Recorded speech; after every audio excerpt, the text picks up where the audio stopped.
ते भाजपात संघटनात्मक बदल होण्याची शक्यता आहे। विधानसभेच्या पार्श्वभूमीवर मोठे बदल होण्याची शक्यता राजकीय वर्तुळात वर्तवली जाते। भाजपमध्ये आता संघटनात्मक बदल होण्याची शक्यता आहे। विधानसभेच्या पार्श्वभूमीवर मोठे बदल होऊ शकतात।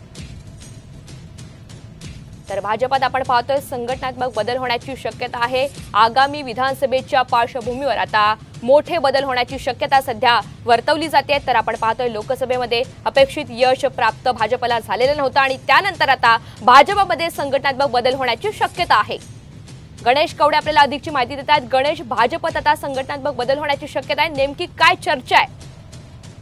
आणि नक्कीच ज्या पद्धतीने महाराष्ट्रामध्ये आहे ते 45+चा नारा देण्यात आला होता, मात्र ज्या जागा होत्या त्या जागा देखील आहे ते टिकवता आलेल्या नाहीयेत भाजपला। त्यामुळे कुठेतरी महाराष्ट्रातून लोकसभेसाठी आहे तो पराभव मोठ्या प्रमाणामध्ये सामोरं जावं लागलं होतं आणि यानंतरून या सगळ्या संदर्भात उद्या एक महत्त्वाची बैठक पार पडते आणि या अगोदरच 2 केंद्रीय मंत्री यांची देखील प्रभारी म्हणून देखील नेमणूक करण्यात आलेली आहे आणि हे देखील महाराष्ट्राचा आढावा घेणार आहेत आणि याच बरोबर कोर कमिटीमध्येच उद्याच्यालाच एक महत्त्वाचा निर्णय देखील होऊ शकतो आणि यामध्ये प्रदेश अध्यक्ष किंवा मुंबई अध्यक्ष या दोघांची देखील आहे ती उचलबांगडी केली जाऊ शकते आणि या जागेवर नवीन कोणाला तरी संधी देखील दिली जाऊ शकते। मात्र ज्या पद्धतीने भाजप विधानसभेसाठी एक अग्रेसिव्हली कामाला लागलेच असंच म्हणावं लागणार आहे आणि त्यामुळे उद्याच्या बैठकीत नेमकं काय होतं ते पाहणं अत्यंत महत्त्वाचं असेल। गणेश, धन्यवाद सविस्तर माहितीबद्दल।